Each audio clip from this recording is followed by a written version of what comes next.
Dicen que una persona adicta nunca deja de ser adicta, simplemente cambia de adicción. La pregunta es, ¿eres una persona adicta? Seguro estarás pensando que tú puedes controlar cuánto tomas, cuándo fumas, cuándo no fumas, y puede que estés pensando en que como tú no te drogas, pues por ende estás bien. Pero, ¿y qué si te dijera que existe la adicción al trabajo, o a una relación, o al sexo, o a las redes sociales, religiones, entre muchos otros tipos de adicciones? ¿Sigues afirmando que no tienes adicciones? Bienvenidos y bienvenidas a otro capítulo de este podcast. Quiero confesarles que estoy muy emocionado por el capítulo de hoy porque en realidad es un tema sobre el que tengo muchas dudas. Recientemente entrevisté a un amigo de hace años y nos explicaba de su adicción a la comida, con la cual tengo que confesar que me sentí muy identificado. Pero más allá de eso me quedé pensando en que previo al COVID yo era un workaholic, y hoy tal vez me etiqueto como un workaholic en recuperación. Estoy en ese proceso de no serlo, pero pues me lleva a plantearme muchas preguntas. Pues ahora sí que las invité justo para ver si podemos resolver estas preguntas y a lo mejor, y si no, pues al menos llevarnos un entendimiento distinto de qué son las adicciones. Y bueno, pues de entrada les doy la bienvenida y les platico un poquito a las personas que nos escuchan quiénes son. Está conmigo la doctora Alejandra Grijalva Martínez, que es psiquiatra y psicoterapeuta. Actualmente se encuentra en el segundo año de la subespecialidad de psiquiatría infantil y de la adolescencia. Ha presentado trabajos de divulgación científica en congresos nacionales e internacionales, con especial interés en los trastornos del neurodesarrollo, trastornos afectivos y de la personalidad.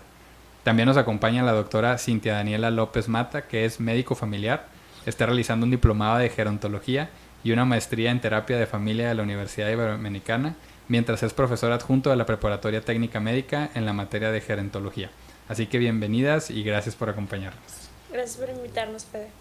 Una intro medio larga, pero bueno, tenía que decir también de sus currículums y por ahí, pues bueno, me gustaría que empezáramos hablando primero de lo básico, ¿no? De que qué es una adicción. Bueno, una adicción también es llamado como el trastorno de uso de sustancias. Es definido como aquel comportamiento que causa dependencia. Hay muchas definiciones, es un concepto que a lo largo del tiempo ha estado cambiando, pero básicamente es toda aquella sustancia, comportamiento, acción que cause cierta dependencia y que al término de consumirla cause síntomas o cause algún malestar físico y que claro haya alguna alteración en el funcionamiento. ¿A qué me refiero con alteración en el funcionamiento? Que la persona deje de ir a trabajar, que tenga problemas en sus relaciones interpersonales, con sus amigos, familia, pareja, etcétera. Y que haya una necesidad como de estar consumiendo esa sustancia o estar realizando ese comportamiento a pesar de los daños que pudiera estar teniendo en su persona o en su contexto. Ok. Y de entrada me gustaría saber cómo sabes, porque ahorita mientras decías eso, a lo mejor yo pensaba y decía, uy, a lo mejor ahí tengo más de una. Pero estábamos así como sí, que así de que, ok, tengo. entonces Ajá. sí, son como 5. No, me gustaría justo entender, o sea, esta línea fina en lo que, porque creo que a veces ya hacemos muy coloquiales los términos, ¿no? Y le decimos estrés a lo que no es, y ansiedad a lo que no es, y depresión a lo que no es. En el tema de adicciones también, ¿cómo saber cuando ya es...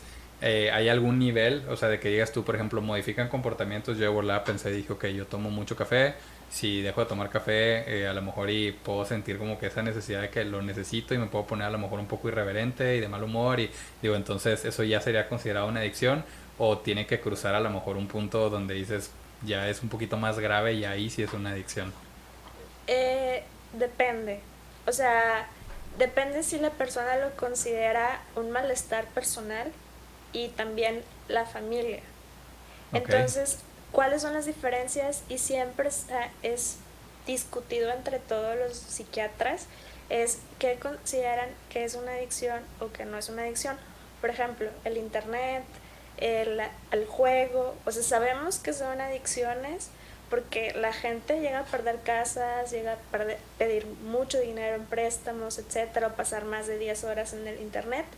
Pero, por ejemplo, si lo dejan de utilizar, no hay una abstinencia como lo veríamos a lo mejor en una sustancia como la cocaína, el alcohol, etcétera. Entonces son conceptos que a lo largo del tiempo y conforme las investigaciones pasan, bueno, se publican más bien, se va modificando. Entonces, lo que antes se consideraba, por ejemplo, a lo mejor trastorno por abuso o trastorno por uso, etcétera, porque se han dado varios nombres tratando de definir precisamente esto, o sea, qué es una adicción, qué no es una adicción.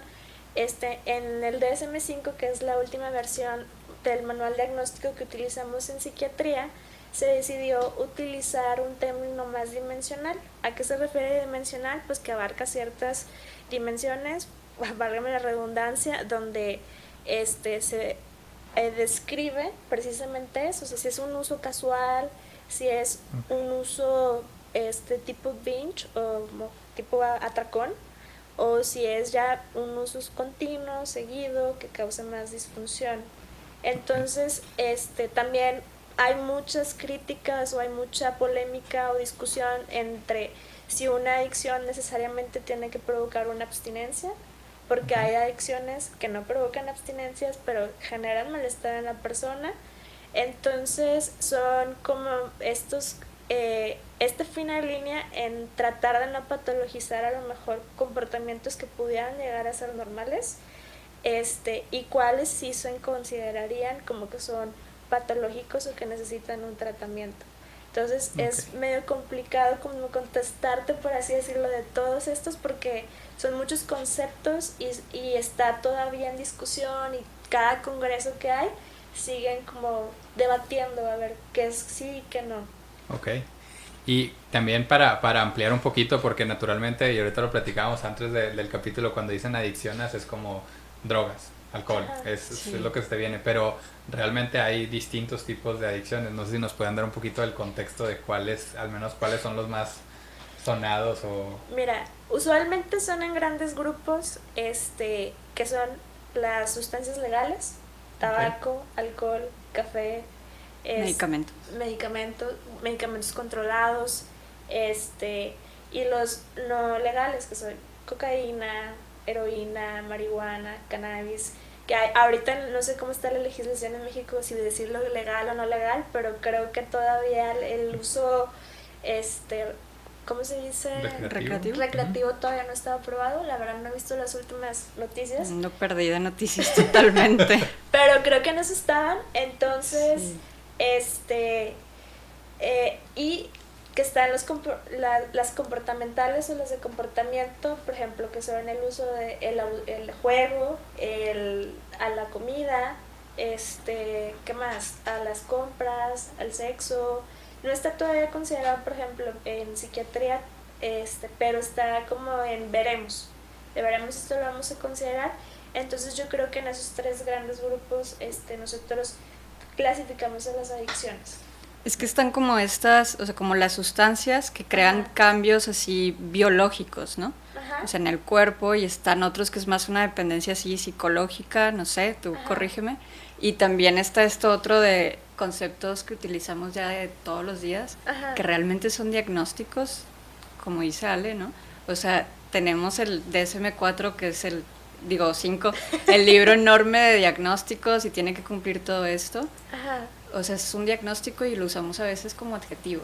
Ya se vuelven muy comunes de que, ay, estoy súper deprimida, me siento bien ansioso y no sé qué. Y es como que, espérate, no es así. O sea, a lo mejor estás nervioso, a lo mejor estás triste, pero ya se volvió muy común, y a veces también con las adicciones, pues, es así. Pero pues no siempre entran en esta clasificación así ya lo oficial, ¿no? De la psiquiatría, de lo que sí es una adicción y lo que no. Pero fíjate en eso que mencionas, hay que entender también que hay muchos intereses detrás de todas las adicciones. O sea, no solamente el narcotráfico, también las grandes empresas como las farmacéuticas, los gobiernos, las empresas alimentarias, los casinos, etcétera. En los cuales, por ejemplo, leí hace recientemente un estudio donde estaban verificando si era el trastorno por el juego patológico, si era de verdad como una entidad psiquiátrica válida, de que porque no da en sí un síndrome de abstinencia. Usaron estudios de funcionamiento cerebral y se dieron cuenta que las mismas áreas o los mismos núcleos donde se activa como toda esta respuesta de recompensa se activaban tanto en el uso de una sustancia ilegal o legal, como lo que tú quieras ponerle, con el uso del juego. Entonces ahí está esa parte donde nos estamos apoyando de la neurobiología o de la imagen, etcétera, pues para determinar y darle una respuesta a eso que tú me estás preguntando de qué es una adicción o qué no es una adicción. Y confirmar, porque sí, o sea, la parte del juego, como dices, digo, y creo que a lo mejor asociamos juego al casino, pero el juego va desde los que traes en el celular, ¿no? La gente que no puede soltar de estar en alguno, y que también hay muchos estudios detrás que también, como dices, lo pueden usar las empresas para fomentar esa adicción y tenerte ahí 16 horas pegado sin soltarlo. Sí, que cuando dijiste eso pensé que íbamos a entrar en teorías de conspiración. Sí, yo también. Mi tema favorito. El 5G y el chip. Sí.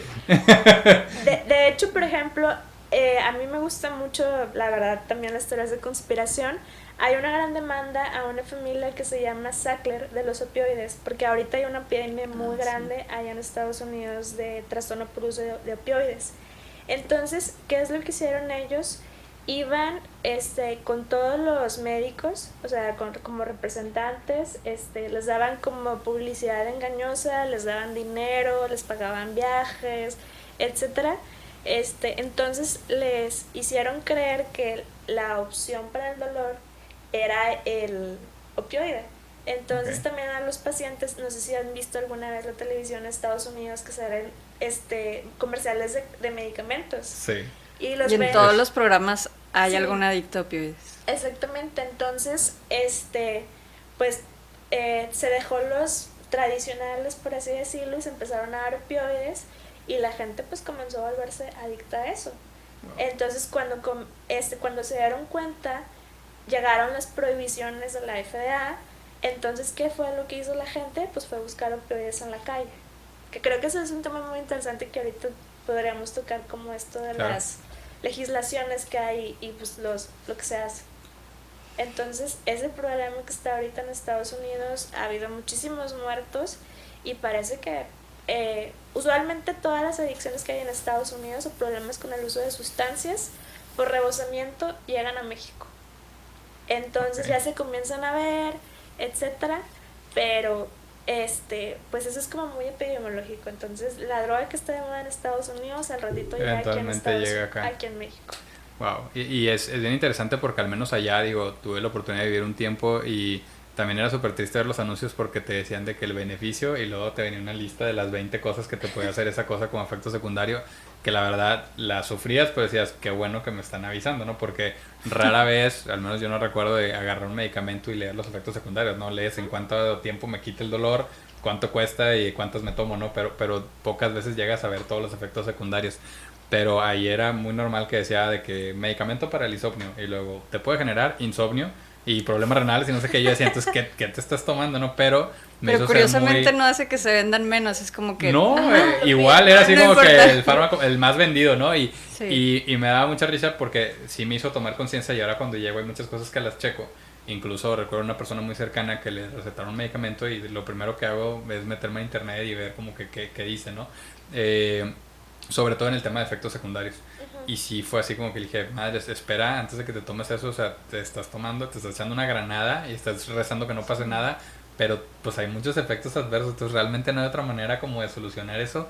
Y qué preocupante ese tema de los opioides. Yo primeramente lo vi por una serie y no sabía si era verdad o mentira, y luego lo busqué y es súper real, y dices, qué coraje, porque esas personas a lo mejor decían, dame algo para calmar un malestar. Y la gente se queja del paracetamol. O sea, hay que empezar a agradecer que dejamos el buen paracetamol. Sí, pero sí está muy interesante eso que hacen en Estados Unidos. A mí me ha tocado ver pacientes que se atendieron inicialmente en Estados Unidos y luego ya vienen para acá y es de que ya no lo pude pagar, vengo acá, y te traen todo el paquetón así de cosas, de información que les dieron. Entonces son panfletos tras panfletos que dicen 1000 cosas.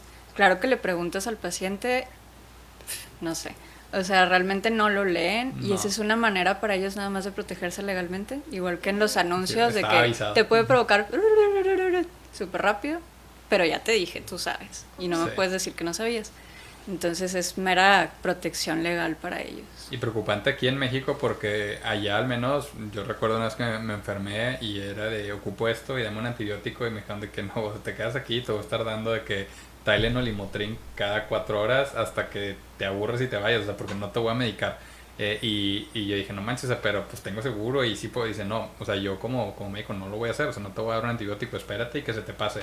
Y honestamente me sentía muy mal. Y yo malamente ya tenía una dependencia porque aquí era de tosecita, dolor de cabeza, inyección, inyección. Y entonces claro que ese Motrin y para eso no me hacía nada y yo seguía complicándome, pero ellos me decían, pues yo no me la voy a aventar, o sea, yo no voy a ser el que te puso un antibiótico y menos porque no tenían historial clínico mío allá. Entonces era como que no, pues tómate eso y vete. Les Pero hubieras aquí... dicho que te dieran Oxy. Tantita Oxy, por favor. Sí, Eso no, sí te lo dan, antibiótico no, pero oxicodona sí. No manches. Y es que justo eso me preocupa de aquí, porque aquí sí realmente hay muchas cosas que te venden que allá a lo mejor ocuparías receta o algo, y aquí la manera de conseguirlo a lo mejor es también muy sencillo, malamente, y que creo que va con lo que tú dices, ¿no? De las regulaciones y todo esto, ¿no? O sea, que a veces puede pasar mucho tiempo antes de que retiren algo que era dañino, y pues dices, pues ok, qué bueno que lo hiciste ahorita, pero ¿por qué no como que le metiste más análisis antes de que entrara, ¿no? Ya que lo distribuyes y todo, te das cuenta que estaba mal y ahora sí le quieres dar reversa, pero pues el daño que ya nos hicieron, la verdad, pues ahí está, ¿no? Y también me gustaría que abordáramos, porque ese es un tema como que de las sustancias y todo, pero creo que algo que personalmente para mí es como muy desconocido es el tema de la parte comportamental, ¿no? Ahorita mencionabas el tema del juego. Yo tengo la duda, ¿el tema del trabajo es considerado o no es considerado o está en veremos? Está en veremos. Ok. Porque sí creo que ahorita lo iba conectando también con los criterios que decías y digo, llega un momento en el que, o sea, está el hecho de estar metido muchísimas horas en el trabajo, ¿no?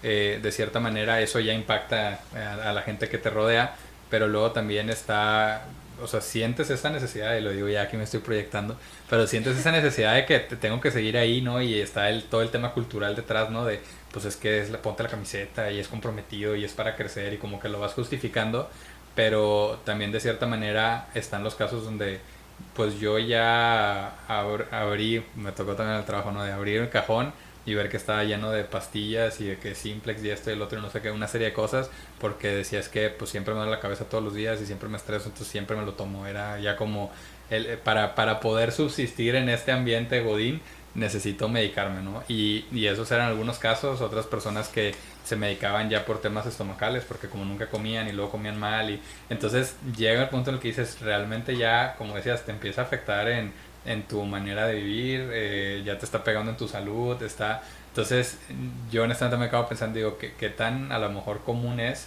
que lo normalizamos y decimos de que pues es parte de, ¿no? O así es el modelo, o así es la cultura, y cómo saber también cuando ya cruzaste esa línea, ¿no? A lo mejor viéndolo afuera creo que puede ser muy sencillo, ¿no? Y decir, pues si ya te dedicas para subsistir el día, todos los días, pues ya hay algo mal, ¿no?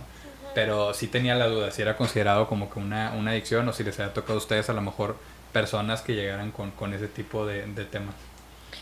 Híjole, es una pregunta complicada porque, por ejemplo, si tú le preguntas a alguien que necesita trabajar todas esas horas para subsistir, o sea, no digo que tú no tengas que subsistir pero hay gente que tiene que mantener a 10 hijos, por ejemplo.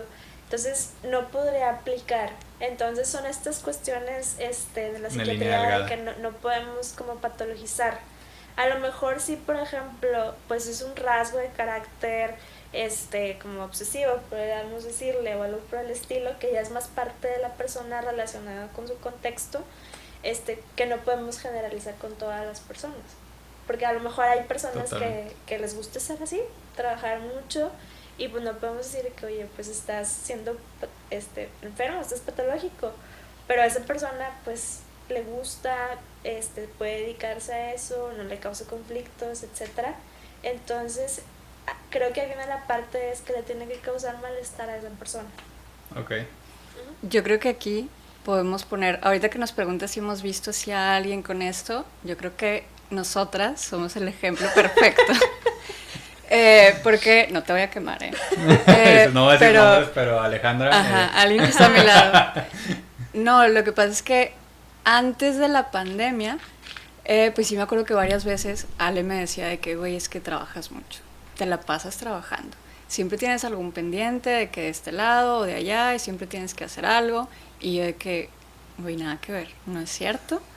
En negación, Trabajo sí. nada más lo que tengo que trabajar y Es a mi muchísimo, casa. pero... Sí, o sea, podré trabajar 14, 15 horas, pero es lo que tengo que hacer. No, no es cierto, no trabajo tanto. No, sí trabajabas un chorro. Trabajaba mucho, pero sí No, me sí. decía Ale y yo así de que, güey, no es cierto.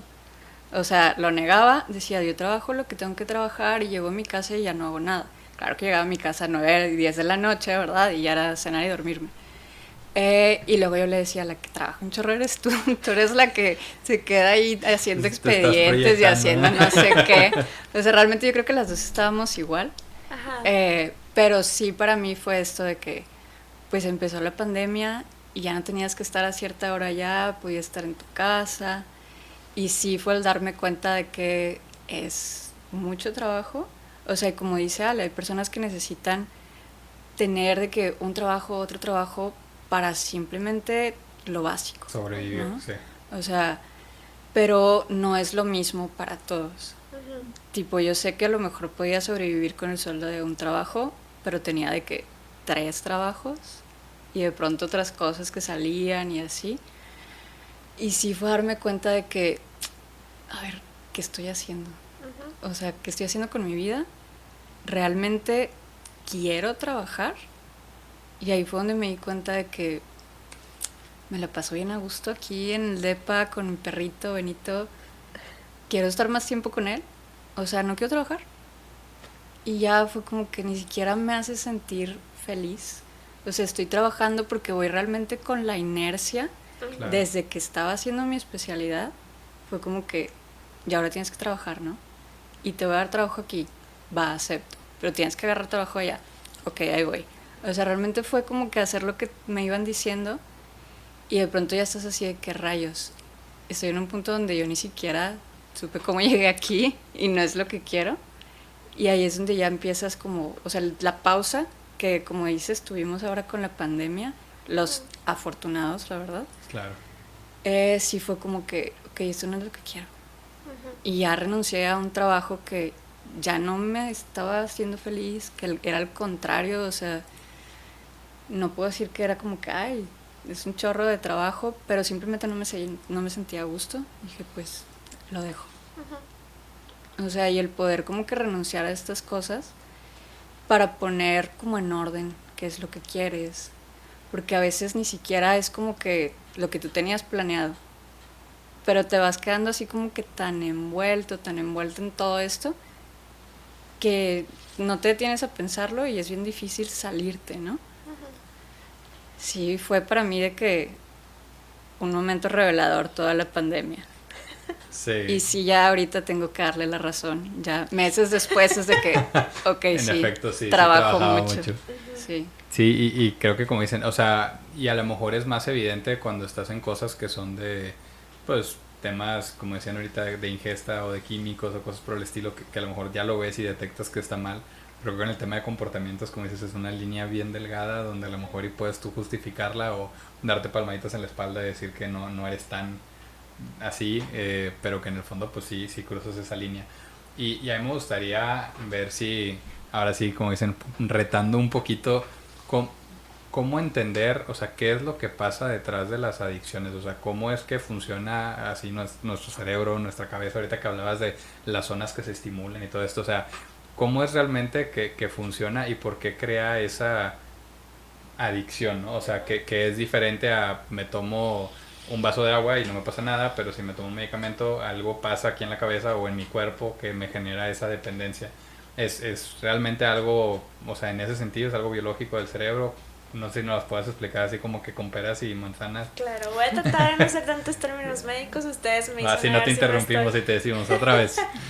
Bueno, las adicciones son de las enfermedades mentales más estigmatizadas, de las más estudiadas y de las que más daño causan en las personas. Entonces, se ha, se ha actualizado mucho, por así decirlo, el que es el concepto de adicción, que es el concepto de una dependencia, pero hasta ahorita, por ejemplo, lo que se sabe es que más que una debilidad de carácter, como se pensaba o se piensa que es una adicción, es una enfermedad multifactorial con gran componente genético. Okay. Entonces, ¿por qué te digo esto? No sé, 10 personas pueden probar de que el cannabis, pero a lo mejor uno se va a volver adicto. Entonces, ¿qué tiene esa persona que no tienen las otras 9 personas que se volvió adicta o dependiente a esa sustancia? Entonces, se han estado viendo como, se han hecho muchos estudios, se continúan haciendo estudios, entonces se ha visto que hay varios polimorfismos. Por polimorfismos me refiero a variaciones en los genes en cierto tipo de personas, que los hacen más susceptibles a ser dependientes de alguna sustancia. Okay. Porque siempre está este mito de que es que él escogió usar la droga, es la culpa de él. Qué fuerte que estás diciendo, porque lo que mencionas ahorita, el tema de débil de carácter, ¿no? O sea, como que naturalmente pensamos en alguien que es adicto, pues es porque no se supo controlar o no se supo autogestionar. Sí, que no pudo lidiar con sus problemas y recurrió a drogas, débil, ¿no? O algo así, ¿no? Sí. Pero, o lo hacía para ahogar sus penas y demás, pero pensamos como como bien dices, es un carácter débil, o es una persona que no pudo, y yo sí puedo, pero honestamente yo no había escuchado hablar del tema de genética, o sea que puede que tú ya tengas una predisposición, ¿sí? O sea, a que puedas tú ser adicto, y hay manera eso de saberlo. O sea, me da curiosidad de yo, hay algo que me pueda ayudar a entender si yo estoy predispuesto a eso como para evitar siquiera acercarme a algo así, o realmente no es tanto. Fíjate que la genética en psiquiatría en estos momentos está en pañales. Okay. Literal, entonces a un estudio genético no lo hay. Te puedes guiar a lo mejor por tu historia familiar, de que si en tu familia hubo alguien adicto o dependiente, no me gusta usar la palabra adicto, pero dependiente a alguna sustancia, y eso sí. Entonces, también mencionas algo muy interesante. Nosotros tenemos un concepto que se llama patología dual. Entonces, este concepto es: las adicciones no van solas. Siempre hay una enfermedad psiquiátrica que está ahí, que a lo mejor pudiera estar el paciente o la persona cubriendo con la sustancia. Okay. ¿A qué me refiero? Si una persona es ansiosa, el alcohol es un inhibidor, es un tranquilizante. Entonces, ¿quién nos asegura que el alcoholismo de esta persona no esté, por así decirlo, medicando la ansiedad de esta persona? Wow. Ajá, entonces, hasta un 60% de las adicciones es, yo creo que está más, no sé, dependiendo de la población que estudiamos, tiene una patología psiquiátrica. Entonces, ahí vienen como todas estas áreas del cerebro que vienen afectadas, que nosotros tenemos que verificar y tratar también, junto con la terapia, junto con las intervenciones de familia, etcétera. Entonces, en resumidas cuentas, son diferentes áreas del cerebro que se encuentran afectadas. Una de ellas es el núcleo accumbens. El núcleo accumbens se da cuenta que es una pequeña masa que está dentro de nuestro cerebro de sustancia gris, que genera neurotransmisores, que son las sustancias químicas con la cual el cerebro se comunica entre diferentes áreas, que se llama dopamina. Okay. Entonces, por ejemplo, haz de cuenta, si tú ves algo que te gusta mucho, por ejemplo, un pastel, como tú dijiste ahorita, te lo imaginas, el sabor, ya me quemaste. Ok, sí.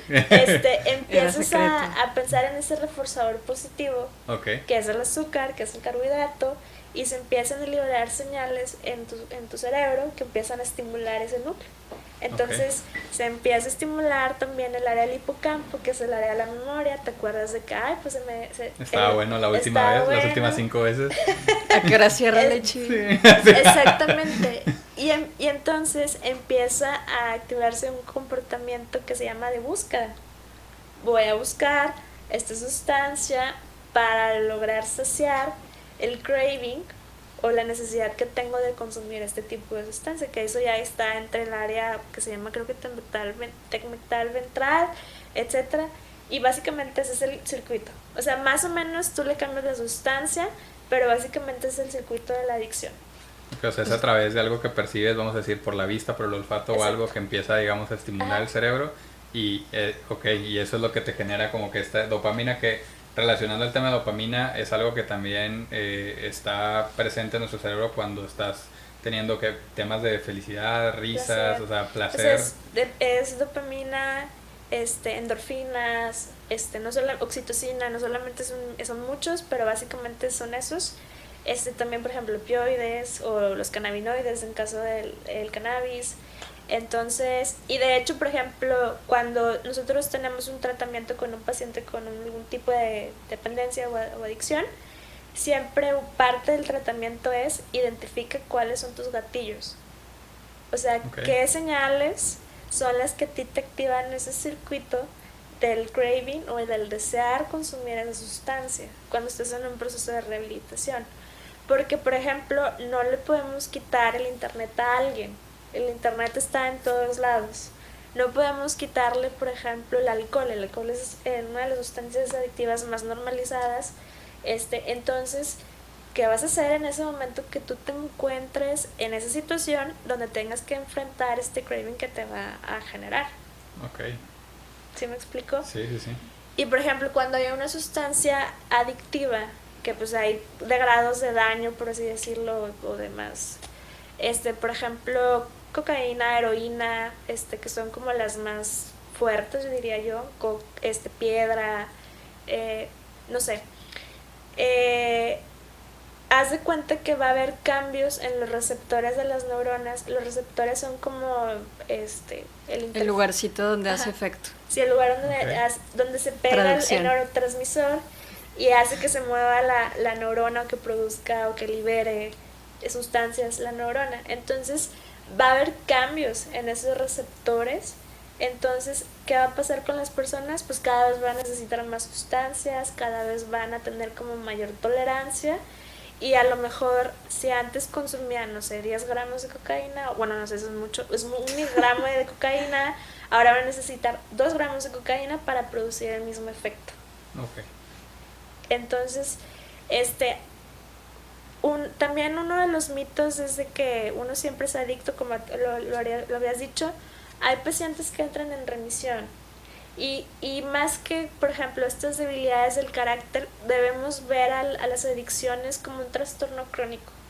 Como si nosotros viéramos a la hipertensión, a la diabetes, donde, por ejemplo, a veces puede haber recaídas, pero también hay recuperación. Y entendiendo esto, entonces es algo que no puedes realmente curar con fuerza de voluntad. Exacto. O sea, porque por lo que entiendo es, y ahorita lo que decías es clave, se empieza a modificar también el cerebro y empiezas a necesitar más para lo mismo. Entonces deja de ser un tema de pues abstinencia, ¿no? Ya lo voy a dejar y lo dejé y se acabó. A lo mejor depende de qué tan dentro estés o si ya es una adicción o era nada más algo previo a. Pero entonces entiendo eso porque creo que también a la hora de que hablamos de que las personas que son adictas no tienen carácter, también como que decimos pues cuando quiera la persona lo deja y ya. Creo que es poco el entendimiento que tenemos de verlo como decías, como una enfermedad o como algo crónico que necesita un tratamiento. Sí, yo creo que eso tiene un gran impacto. O sea, bueno, al inicio te decía que yo como médico familiar no trabajo realmente con personas que tienen algún tipo de dependencia, sobre todo a sustancias. Yo principalmente ahorita estoy viendo pacientes con diabetes, hipertensión, ¿sí? Con enfermedades crónicas. Y pues está aquí lo que mencionabas sobre también esta como dependencia o necesidad de algún tipo de comidas, ¿sí? Que ahorita es lo que decía Ale, así de todo el ciclo que se da de que piensas en la comida y cómo me hizo sentir y más la buscas, más la deseas, ¿no? Y bueno, lo que yo trato también de hacer cuando veo pacientes con algún tipo de dependencia, ¿sí? Que a veces no es tanto una dependencia física, es trabajar también en esta parte, o sea, como de no echarles a ellos toda la carga, ¿no? Toda la responsabilidad de usted échele ganas y deje de comer esto y claro que se puede, ¿sí? Porque pues no es tan sencillo, es simplificar mucho un problema que es realmente muy complejo. Entonces, sí les hago saber esto de, bueno, genera una dependencia, ¿sí? Estos alimentos que son muy dulces, pues nos hacen sentir bien. Y cuando me siento triste, cuando me siento desesperada, siempre va a estar mi chocolate para calmarme, mi pastelito, ¿sí? Entonces, como decía Ale hace un momento, pues es también el identificar qué me hace buscar esto, ¿no? O sea, que puede ser para algunas personas una sustancia, para otras puede ser comida, para otras puede ser incluso otra persona, ¿no? Pero ir identificando qué más está pasando, ¿sí? Y aquí, o sea, muchas veces el como no dejarles a ellos toda esta carga, el decirles, hay cambios en su cuerpo, hay cambios biológicos que lo hacen querer esta comida. Y lo podemos trabajar juntos, ¿sí? O sea, el apoyo, el acompañamiento, ya los hace para ellos como de cierta manera, es un poco liberador que te digan de que, ok, no tengo toda la culpa yo, ¿sí? Como dices, no eres el problema. Algo que veía que le decían a las personas con problemas de drogadicción es eso, ¿no? De, no eres el problema, simplemente tienes un problema de adicción a X droga. Sí. Entonces ya es como sácatelo de que no estás defectuoso tú, Ajá. pero también, como dices, tomar la conciencia de que necesitan una ayuda. O sea, y tengo una duda ahorita que decías del tema de remisión. Por ejemplo, una persona que vamos a decir tiene una adicción al alcohol, ¿no? Y que por mucho tiempo la ha tenido y pues ya digamos que tiene todo modificado y eso es lo que hace que vaya recayendo. Si esa persona pudiera pasar este tema de remisión, de decir que ya no depende de esta sustancia, es probable que en un futuro esa persona pudiera volver a consumirla sin que le detone todas las acciones en cadena, o realmente es como algo que ya te deja con esa predisposición y que siempre va a estar ahí contigo. Hasta ahorita lo que se sabe es que siempre va a haber esta predisposición porque los cambios cerebrales neuronales ya están ahí. Entonces sí es como algo que tenemos que explicarles bien a los pacientes y a las familias de que puede haber una recaída, pero no necesariamente es por una debilidad del carácter, es porque estos cambios en el cerebro y en la neurobioquímica pues lo está pidiendo. Entonces no necesariamente significa que todo el tratamiento esté echado a perder. O sea, hubo una recaída, así como se le puede subir la presión a alguien, o se le puede subir el azúcar o la glucosa. Vamos a hacer cambios, vamos a ver qué fue lo que pasó, vamos a ver qué se necesita en este momento, o recayó de la depresión, recayó de la ansiedad, y vamos a seguir adelante. Y algo bien importante también en eso de recaídas, como dices, o sea, cuando veo pacientes así que dicen, no, la verdad es que caí, me comí un pedacito de pastel, ¿ok? Cuénteme más, ¿cómo fue? ¿Cuándo fue? No, pues fue mi cumpleaños y mi vecina me compró un pastel que pues era o sea, estaba endulzado con Esplenda, ¿ok? ¿Y cuánto comió? Me dijeron que me lo podía acabar, pero yo nada más me comí una rebanadita, ¿ok? O sea, comió algo dulce, pero también tenemos que reconocer el cambio con lo que hacía hace meses, que hace meses pequeña victoria, dices, sí, se echaba el pastel así de la Leti o del que tú quieras que esté más dulce, ¿no? Y no se medía. Y ahorita ya es como que, pues, ya es un gran avance, o sea, realmente no lo tenemos que ver todo como una pérdida, como una... Blanco-negro, sí, caíste o no caíste, y creo que muchas veces cometemos ese error, ¿no?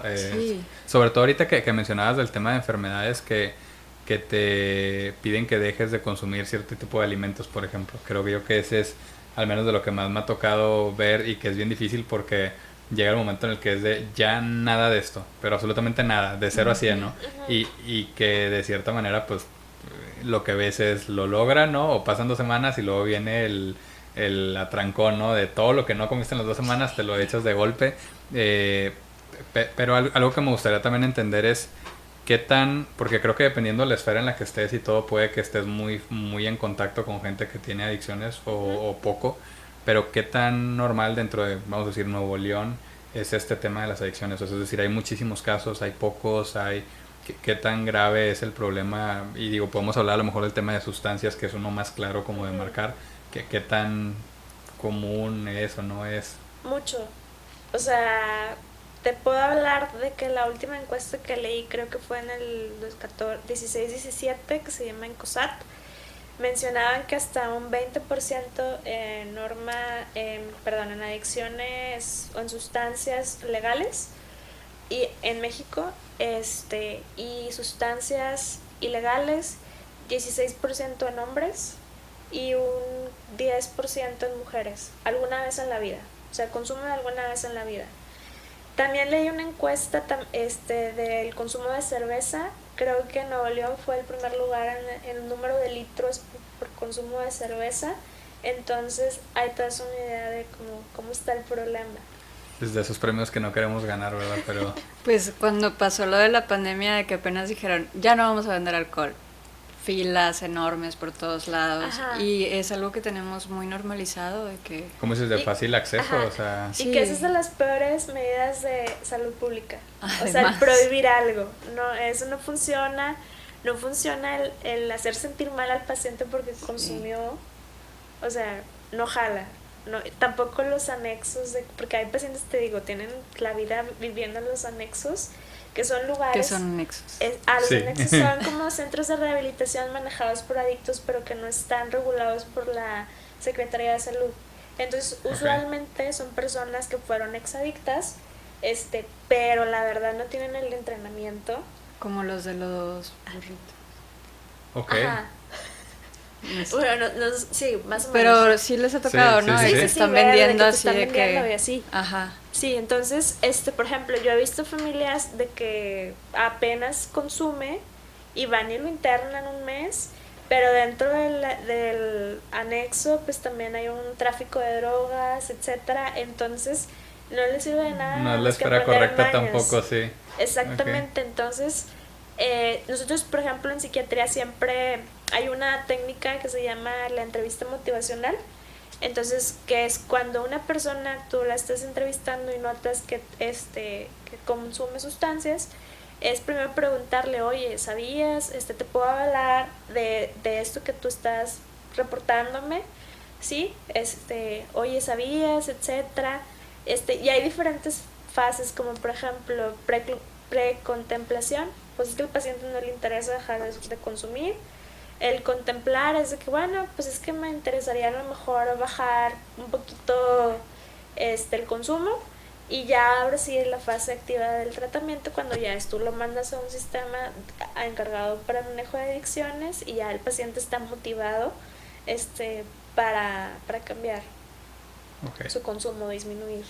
Y es interesante lo que dices de a lo mejor y puedes irte a un, ¿cómo es ese anexo? Ajá. A un anexo de que te refirieron o el más común. Ahorita que hagas el ejemplo de los burritos, o sea, sí es cierto de que a lo mejor hay muchos movimientos así que puedes decir tú, es que es lo que me enfrenté yo en la calle y me invitaron y me dijeron que me pueden ayudar, y recurres principalmente a esos en vez de a lo mejor ir a algunos que tienen todas las credenciales para hacerlo. ¿Cómo puede alguien efectivamente ver cuáles son esos que sí tienen todas las credenciales? ¿Es algún sitio? ¿Es...? Ajá. El único sitio para el tratamiento aprobado por la Secretaría de Salud en México, en federal, es el Centro de Integración Juvenil. De hecho hay uno aquí en Monterrey, en la Colonia de los Doctores, allá por el Sanjo. Hay varios en Monterrey. Hay un centro de internamiento también, que es voluntario, aclarando. Y la verdad, los resultados que he visto cuando van y se apegan al modelo de tratamiento de ese lugar son buenísimos. Entonces, yo tuve la oportunidad de rotar cuando hice la residencia en psiquiatría durante 3 meses, y aprender cómo ver todo el sistema. Entonces es un sistema muy estructurado, con objetivos muy específicos, y a los pacientes que se apegan les va muy bien. Entonces, si quieres, luego te paso de que... Sí, para compartirlo en el capítulo. Y lo que decías de que es voluntario, ¿no? O sea, también me imagino que hay muchos miedos que hacen que la gente evite acercarse a tener un tratamiento, entre ellos a lo mejor al que te dejan ahí guardado. ¿Cuáles son algunos de esos con los que se han topado? Es eso, porque hay veces literal hacen como tipo secuestros. O sea, de que van el personal del anexo, el chavo va caminando por la calle bien a gusto y de repente se paran y pues casi como secuestrados. O sea, van, lo meten en una camioneta, en una minivan o no sé. No es cierto, ¿es en serio? Te lo juro, sí. Y ya aparecen de que en el anexo. O los medican sin su consentimiento, no los dejan ver a su familia por 40 días, 2 meses, etcétera. O sea, son muchas fallas a los derechos humanos que se viven en esos centros. Entonces sí hay que tener mucho cuidado e investigar muy bien dónde van y reciben su tratamiento. Y con eso de, pues a mí me funcionó y te tiene que jalar a ti, o así lo hice yo, y Qué difícil, ¿no? Porque como dices, es un tema que a lo mejor no está tan normalizado. Pocas veces platicamos de estos temas y luego aparte que en una de esas caes en un mal lugar y te puede ir peor todavía o puedes, como dices, desarrollar a lo mejor otras cosas que no tenías. La verdad es que sí está preocupante, ¿no? Ujú. Y me gustaría que igual nos compartieran un poquito de este proceso, a lo mejor cómo acercar sin tener que secuestrar a alguien y meterlo a un nexo, o sea, cómo puedes tú orientar a personas que a lo mejor tienen esta adicción, realmente si es 100% algo de voluntad propia de que esa persona tiene que agarrar sus cosas, ir y pararse y decir tengo una adicción, o hay maneras, o sea, cómo puedes hacer con personas que tú ya detectas y digas esto ya como que está saliéndose de control o ya no es algo, déjame decirlo así, normal, ¿no? Que esa palabra es bien complicada, que O depende sea, de la perspectiva. tú Pero conociendo a alguien ajá, que, o sea, si yo conozco a alguien que sé que tiene un problema de adicción, ¿qué sí, puedo hacer por él? exactamente. Ah, ok, ya. Eh, por ejemplo, decirle, oye, ¿has notado que últimamente tomas más de lo común? ¿O has notado que cada vez que tomas como que pierdes el control? A veces es como muy obvio, por ejemplo, cuando manejan borrachos y que tienen un accidente y que se meten en problemas legales, así como, oye, ¿no crees que está pasando algo de que está aumentando pues tu consumo de alcohol o tu consumo de tabaco, tu consumo de comida o algo así? Pero no estarás muy ansioso, no estará pasando algo contigo de que estés tratando como de suplirlo o medicarte con eso. Es difícil porque por lo general las personas se ponen muy a la defensiva porque lo primero que piensan es de que voy a terminar en un anexo. Okay. Entonces, Yo no pensaría eso, no sabía que existía. sí, Es a que lo creo mejor es por la que población con la que yo veo, que sí. pues estoy en el hospital universitario, entonces es una clase baja, media baja, entonces pues sí es lo primero que hacen y hay mucha desinformación.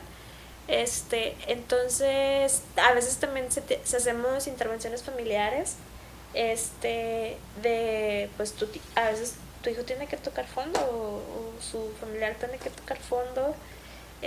Ya no se hace tanto de eso, ya está esto de la entrevista motivacional, se da la información, hay terapias, por ejemplo, de control de daños, así se llaman. Esto Okay. lo usan mucho, por ejemplo, los que son adictos de la heroína, de que bueno, o sea, está bien, entendemos que no puedes dejar la heroína en este momento, pero toma, aquí tienes jeringas limpias, ven y consume aquí, donde hay material, donde hay enfermeros que te pueden también ayudar para que reducir el riesgo de infecciones o de reducir el riesgo de muertes por sobredosis, etcétera, de que ok, consumes esta sustancia, toma, aquí tienes el antídoto, en caso de que tus amigos te vean que te comportas de esta manera, etcétera, pues te lo tomas luego, etcétera. Esa es una terapia que nosotros llamamos control de daños.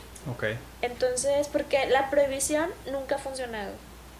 Ese es el punto, yo creo que más me quedo de la entrevista, ¿no? O sea, como que Ajá. naturalmente piensas de hay un problema, pues lo paras y se acabó el problema, ¿no? Uh-huh. Pero ese tema de que la prohibición no funciona y que hay otras alternativas, creo que sí, al menos es lo que yo me llevo, ¿no? O sea, el tema de que no es, no es voluntario, o sea, no es de que pues así, no es un tema de que es débil de carácter y pues ni modo tú porque no pudiste o eres bien así y por eso estás ahí.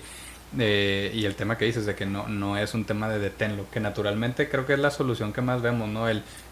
Pues ya lo voy a dejar, ¿no? O sea, el que ya no voy a tomar nada, ya no voy a fumar nada, ya no voy a hacer nada de esto y pues no es así, ¿no? Entonces, y la parte que decías de control de daños, honestamente no lo había escuchado, lo había visto solo en series, ¿no? Que estaban como que Ajá. estos centros así todos limpios donde les ayudaban. Y honestamente en su momento cuando lo vi, te soy sincero, yo dije, qué raro, ¿no? cómo se O sea, inventan cada bienvenido, cosa, ven ¿no? y sigue Ajá. con tu adicción. Pero ahorita que lo planteas ya con toda la foto completa, digo, pues tiene mucho sentido porque el control de daños es el peor de los casos, no nada más es que siga con esa adicción, sino lo que le puede pasar por malas condiciones. Sí, sí, y tener en cuenta, por ejemplo, que mucha de la droga está contaminada. No sabemos por raticidas. Ahorita hay una también epidemia muy importante de fentanilo. O sea que la cocaína, la piedra, etcétera, la mezclan con fentanilo. El fentanilo es un anestésico muy poderoso. O sea, está 100 veces más que el anestésico común, por así decirlo. y puede provocar depresiones respiratorias o que las personas dejen de respirar. Entonces, ¿qué es esta control de daños? Bueno, te venden como el liquidito de que a ver qué te estás tomando, qué estás consumiendo, y reduces los daños que puede traer tener un paciente intubado, por ejemplo, o que fallezca, etcétera. Entonces, en México sí hay, como te mencionaba, pues Skype por rebosamiento como las adicciones, creo que están en Tijuana, no recuerdo si en Ciudad Juárez también, pero están estos centros, no sé si también aquí en Monterrey, hasta donde yo sabía, ¿no? Pero no dudo que en un futuro pues vaya a haber aquí también. Yo creo que algo bien importante sobre lo que mencionas de cómo acercarse a la otra persona es el evitar los juicios. O sea, por todas estas ideas que tenemos sobre las adicciones, muchos podemos identificar a la otra persona cuando tiene un problema de adicción, ¿no? Estás fumando mucho, estás tomando mucho, claro, lo podemos notar, pero ¿por qué se lo dices a la otra persona? ¿Por qué te interesa que deje de fumar, que deje de tomar? Pues viene del amor que sientes por esa persona, de que quieres que esa persona esté bien, que esté sana, que se cuide, y sabes del efecto nocivo que tienen estas sustancias. O sea, puede ser drogas legales, ilegales, puede ser comida, puede ser otra persona, ¿no? En relaciones. Pero a veces nos cuesta trabajo expresar ese amor. O sea, creemos que el decirle, estás fumando mucho, ya deja de fumar, es lo mejor, pero a veces es necesario tener pláticas pues ya más honestas, más profundas, donde podamos hacerle notar a la otra persona que realmente nos interesa su bienestar, que no la estamos juzgando, que queremos lo mejor para ella, porque pues al decirle, yo que no fumo te estoy diciendo que eso está mal y lo tienes que dejar porque te va a dar cáncer, ¿sí? O sea, lo estoy hablando como de una postura acá de superior, ¿no? Sí. Yo sé lo que es mejor. Y es muy diferente acercarme a la otra persona a decirle, te quiero y quiero que estés bien, ¿sí? No juzgarlo, sino darle esta oportunidad de que se apoye en nosotros para acompañarlo en este proceso. Porque ya el entender que una adicción no es simplemente el... falta de fuerza de voluntad. Sí, de que eres débil y necesitas esta sustancia, necesitas X alimento, persona. O sea, no es simplemente que eres débil, que te falta voluntad, sino que existen todos estos mecanismos biológicos, que existe toda esta cuestión así social que te está facilitando el continuar con esta adicción. Pues ya nos hace ver a la persona que la está sufriendo de manera distinta. Claro, y dimensionar el tal cual el reto que tienen enfrente, que no es nomás un tema de no quieres, sino que ocupan realmente que les pongas el hombro y que les digas aquí estoy, pero no, como dices, no es de una perspectiva de juicio, sino de un tema de entender, que creo que ahí hay, o sea, al menos te digo, yo con este capítulo sí me estoy quedando mucho con ese tema de sensibilizarme, de la empatía, de poder acercarte con alguien, como dices, desde el cómo te acercas, ¿no? O sea, no es una intervención grupal de todos te decimos, güey, deja de fumar, no. Es cómo te acercas, le haces ver la preocupación de dónde viene y sobre todo que no está en ti el hacer que lo deje, ¿no? De que, a ver, te voy a tirar tus cigarros ahorita ya para que no fumes. No, sino cómo es decir, oye, ojo, te estás enfrentando con un monstruote, no vas a poder solo, si quieres yo te ayudo a buscar ayuda, o sea, cómo le pones el hombro en vez de llegar y tú hacerla de doctor, ¿no? Y yo te voy a decir a la de 3 y deja de fumar, ¿no? O vete a hipnotizar o algo por el estilo, sino cómo si los acompañas o las acompañas y las vas guiando hacia allá. Yo honestamente les agradezco un chorro porque sí me llevo muchas perspectivas muy cambiadas de lo que yo traía en mente con lo de la adicción. Creo que es un tema que da para muchas horas de plática, pero creo que al menos a todos nos ha tocado ver de alguna forma cercana o medio lejana este tipo de situaciones y cómo pues deterioran la vida de las personas, y algunas se las lleva, y yo al menos sí me llevo muchos aprendizajes de cómo abordarlo, te digo principalmente el tema de que no es falta de fuerza de voluntad, que hay un tema ya que puede ser incluso hasta genético, que hay un tema que se modificó en tu cerebro y ya no va a ser así de camino fácil y de bajadita. Yo sí me llevo muchísima información y me encantaría nada más que le compartan a las personas Si tienen algún consejo, alguna recomendación, y también si hay algún lugar donde puedan contactar con ustedes, si se quedaron con alguna duda, puede ser redes sociales, correo, como ustedes gusten. Bueno, yo creo que hay mucha desinformación. Acérquense a fuentes oficiales. Hay mucha desinformación, hay mucha desesperación por parte de las familias que tienen, o de las personas que también tienen una adicción. Entonces sepan que hay profesionales que los pueden ayudar, sepan que hay tratamientos con evidencia científica de que funcionan. Solamente falta como hacerlos más públicos o hacerlos más asequibles a la población.